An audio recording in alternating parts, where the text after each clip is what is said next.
జ్ఞానయుక్తంగా కట్టుకోవాలి. అందుకే పరమార్థ జ్ఞాని సొలొమోను సామెతల 14లో చక్కటి మాట మొదటి వచనంలో అంటాడు, జ్ఞానవంతురాలు తన ఇల్లును కట్టుకొనును. జ్ఞానవంతురాలు తన ఇల్లును కట్టుకుంటుంది. మూఢురాలు ఏం చేస్తుందంటే తన చేతులతో తన ఇల్లు ఓడబెరుకుకొనును అని ఉంది. మూఢురాలుగా ఏ స్త్రీ ఉండకూడదు, మూఢురాలుగా ఉండకూడదు. తన ఇల్లు తానే ఓడబెరుక్కోకూడదు.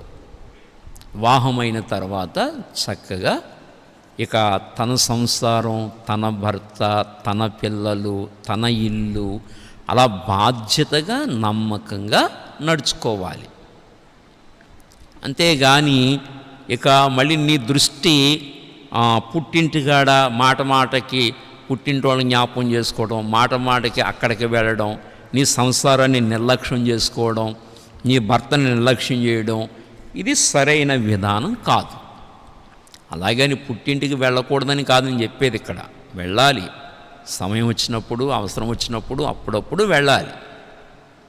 కానీ నీ సంసారం, నీ భర్త, నీ పిల్లలు, ఇది నీ కుటుంబం. ఇంకా ఆ కుటుంబాన్ని ఎంతో జాగ్రత్తగా కట్టుకోవాలి, ఎంతో జ్ఞానంగా కట్టుకోవాలి, మంచి పేరు తీసుకురావాలి.